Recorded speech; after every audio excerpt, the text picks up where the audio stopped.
Hello शेतकरी मित्रांनो, आपल्या समोर जे हा कांदा 20 ते 25 दिवसाचा असून यावर पाता पडणे हा विशेष कारण झालेला आहे। त्यामुळे आपण याच्यावर कॅल्शियम नायट्रेट किंवा बोरान याचा स्प्रे किंवा ड्रिपच्या सहाय्याने दिल्यानंतर आपल्याला हा प्रॉब्लेम निघून जाईल। त्यानंतर वाढीसाठी आपल्याला गुरो नायट्रोकिंगची स्प्रे घेतल्यानंतर आणि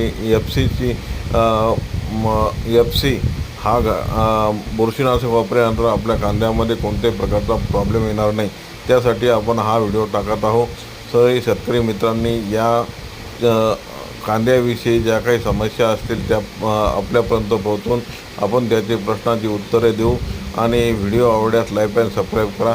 जय हिंद, जय महाराष्ट्र।